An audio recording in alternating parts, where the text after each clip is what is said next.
Assalamu alaikum, hormatly mekendештер. Дагы бир тема боюнча сүйлөшүп кетейин дедим эле. Эгерде катуу айтып койсом кечиресиздер. Мен дайыма болгондой сүйлөйм, чындыкты сүйлөйм, башка нерсени сүйлөбөйм.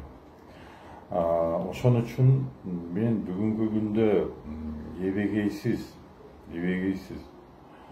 баягы Осмон хандын бийлигиндей колунда жасай турган мүмкүнчүлүгү бар, жана армиясы бар, жана бүт мүмкүнчүлүгү бар урматтуу Садыр Нуркожоевичке кайрылам.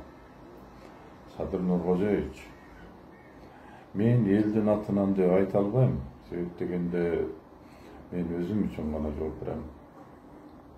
Бирок көпчүлүк элдин ою ушундай, төмөндөгүчө. Мен сизге билдирип кетейин. Урматтуу Садыр Нуркожоевич, силер сүйлөсөңөр миллиардтардан сүйлөсөңөр. 100 миллион, 200 миллион же болсо мындай аз эле сүйлөсөңөр да, миллиардтардан сүйлөсөңөр. Ошон үчүн менде бир сунуш бар да. Кыргыз миграциясы жылына 2,5 миллиард доллардан ашык Кыргыз мамлекетине пайда алып келет. Ошол 2,5 миллиарддын 1% канча болот? 250 миң доллар болот. Ошого бир 50-60 завод, фабрика, өндүрүш салып бериңизчи. Кыргыз элине. Ошондо миграция нөлгө түшөт. Ошондо, конечно, анда уже байлар миграцияга кетишке туура келип калат. Себеп дегенде мамлекетти бутка тургузуу жана мамлекетти оңдоо ошол мезгилде гана болот.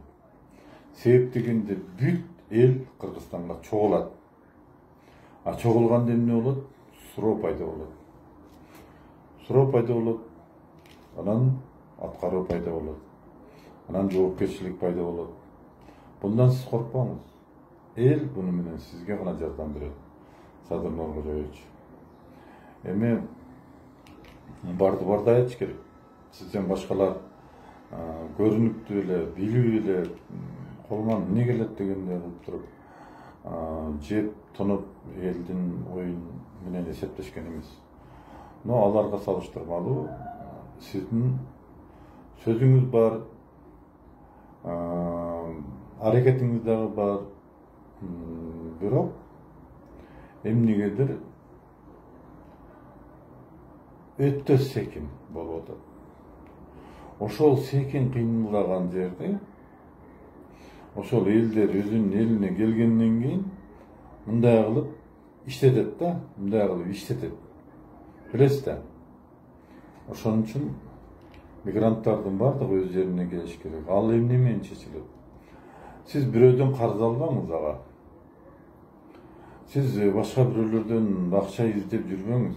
Башыңызда оорубасын. Өзүбүз мигранттар гана жылына жөнөткөн 2,5 миллиард доллардын 1%-ын гана 50-60 жети областка 50-60, мисалы үчүн колдон келсе 7 областка 70 завод, фабрика, бүт өндүрүштөр куруп коюңуз. Сиз кабинеттен чыкпай эле команда берип, приказ берип отурасыз. Элдер өздөрү иштетет. Элдер өздөрү иштетет. Кандай иштегенин билбей калат. Ошо иштебеген милицияңыз деле, ошол иштебеген прокурор деле, башка деле, бүт мекеме ишканалардын жетекчилери деле шулдай иштеп калат. Контрабанда таппай каласыз. Наркотрафик каякта деп каласыз. Бүт баары жабылат. Бүт баардыгы жабылат. Анан сөзүмдүн акырында жылыш жакшы, мындай мынау hadisler жөнүндө, hadis жөнүндө, мынау Ташкентте иштеген Тукун баланы жакшы ишке коюлду, аябай жакшы. Ушундай жылыштар болуп атат, кадрлар кичине оң болуп атат. Эл үчүн иштейм дегендер дагы толтура. Анан сизге эң керектүүсү биз эми аграрный мамлекет болгондон кийин, урматтуу Садыр Нуркожоевич, эл үчүн Абдулла Ташиевдичи первый зам Минсельхозго первый зам кылып бериңизчи. Бул баладан 10 эсе, 100 эсе пайда аласыз. Ооба, мүмкүн баягындай сиздин суранычтарыңызды аткарбашы мүмкүн, бирок эл үчүн жан үйрүп иштеп берет. Лаппа эмес, бирөөнүн приказын, бирөөнүн суранычын аткарбашы мүмкүн.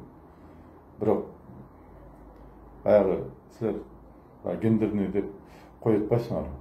30% аялдардан болуш керек деп.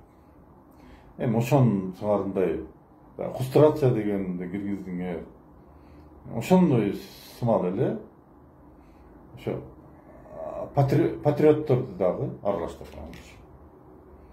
Мындай равновесие болот, да? Равновесие. Первый зам кылыңыз. Өзүн негизи министр болуш керек, негизичи. Минсельхоз болсо жакшы болмок. Первый зам деле боло берет. Анан кийин министр здравоохранениянын сүйлөгөн сөзүн уктуңуз да. Бул деген сөз дөдөбайлыкка жатат да. Мен мындай сөз пайда болуп калат да, ой пайда болуп калат. Ошон үчүн сиз мындай жаман сөзгө кабылбашыңыз үчүн мындай дөдөбайларды жоготуңуз. Биз коррупциядан арылабыз деп атабыз. Андан көрө толтура башкалар. Болбосо замена толтура. Андан кийин министр МВД өзүңүздүн жакшы көргөн жигитиңиз педофилди колдоп жумуш мезгилинде эмес дейт. Суроо жоопкерчилиги жөнүндө болуп атат. Жумуш мезгилинде эмес дейт. Бул эмнени түшүндүрөт? Бул сабатсыздыкты түшүндүрөбү? Же акылы тайгылыкты түшүндүрөбү? Бирок жакшылыктардын жагы да бар. Куранбек Зулушка канча алкыш айтсаң аз.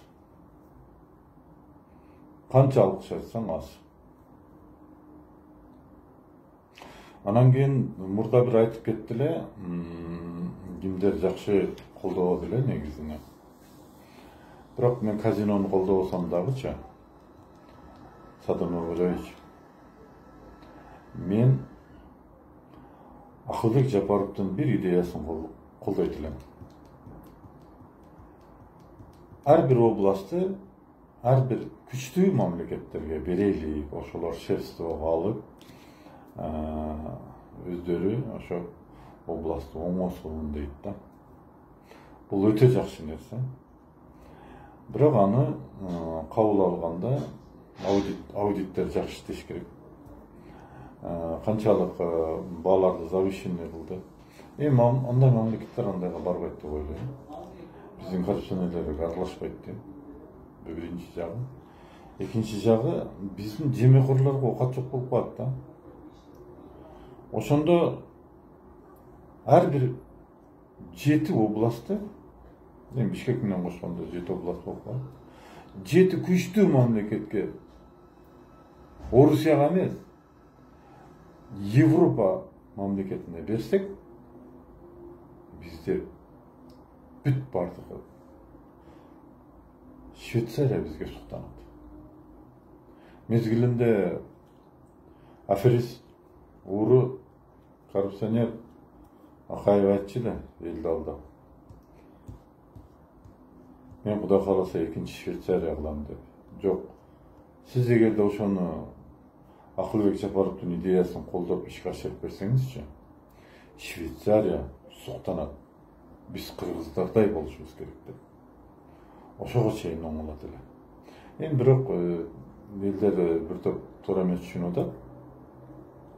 Эгерде сиз айткандай болуп эле туура контракт түзүп, документацияларын туура түзүп, багындай подводный камендери болбой договорлор жакшы түзүлүп, ошол мамлекеттер биздин ар бир областыбызда шефтик алып туруп өздөрү оңдосо, анда биз мына шкала деп билдим да, шкала. Ошондо баягы эски бир жазуучулардын өрү бар эле. Жан баштап, акчаны эсептеп, жан баштап жаткан кыргыз болот элек. Ошол. Рахмат көңүл бурганыңарга, урматтуу мекендештер. Эгерде көрүп жатсаңыз, Садыр Нуркожоевич жана Акылбек Жапаров ошо менин сүйлөгөнүмө көңүл буруп коюңуздар. Бунун баардыгы элдики. Жок, биз антпейбиз, кылбайбыз, биз өзүбүз билгенди кылабыз дей берсеңер, эмне болот? Ошо болот дагы. Ошон үчүн ошону бизге кереги жок. İşte bizge biz razıyız. Sadır Çaparov işte, Danyar Hüseyinov işte, главный elin müdüsünü atkargan adam gerek. Rahmat.